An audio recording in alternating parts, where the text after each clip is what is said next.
गहरे जंगल के एक हरे भरे हिस्से में हिरणों का झुंड रहता था। उनमें एक छोटा हिरण था जिसका नाम था चंचल। चंचल अपनी फुर्ती और चपलता के लिए मशहूर था, लेकिन साथ ही वह बहुत नादान और मासूम था। जंगल के दूसरे हिस्से में शेरों का राजा सिंहराज रहता था। सिंहराज ताकतवर था, लेकिन वह अब बूढ़ा हो चला था। वह शिकार करने में उतना तेज नहीं रह गया था और अक्सर भूखा ही रह जाता। एक दिन चंचल अपने झुंड से अलग होकर नदी किनारे पानी पीने गया। अचानक उसने झाड़ियों के पीछे से आवाज सुनी। वह घबराकर पीछे मुड़ा और देखा कि सिंहराज उसकी ओर धीरे धीरे बढ़ रहा है। चंचल के दिल की धड़कन तेज हो गई। उसने सोचा कि अब उसका अंत निकट है, लेकिन तभी सिंहराज ने रुककर धीमी आवाज में कहा, डरो मत छोटे हिरण, मैं तुम्हें चोट नहीं पहुंचाऊंगा। मैं सिर्फ थका हुआ और भूखा हूं। मुझमें अब ताकत नहीं कि मैं तुम्हारा पीछा करूं। चंचल हैरान था।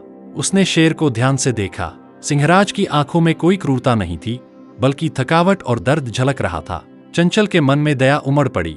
आप यहीं रुकिए, चंचल ने कहा और फुर्ती से झाड़ियों में गायब हो गया। थोड़ी देर बाद वह वापस आया, अपने मुंह में कुछ जड़ी बूटियां और मीठे जंगली फल लेकर। उसने वो सिंहराज के सामने रख दिए। सिंहराज ने कमजोर आवाज में कहा, तुम बहुत दयालु हो। मैं कभी सोच भी नहीं सकता था कि एक हिरण मुझे खाना लाएगा। कुछ दिनों तक चंचल रोजाना सिंहराज के लिए कुछ न कुछ खाने को लाता रहा। धीरे धीरे सिंहराज की ताकत लौटने लगी। वह चंचल का आभारी हो गया और उसने वादा किया कि वह अब कभी हिरणों का शिकार नहीं करेगा। चंचल और सिंहराज की यह अजीब लेकिन सच्ची दोस्ती जंगल में मिसाल बन गई। उन्होंने साबित किया कि दया और करुणा से दुश्मनी को भी दोस्ती में बदला जा सकता है। शिक्षा, दया और करुणा में वह ताकत है जो सबसे गहरी दुश्मनी को भी मिटा सकती है।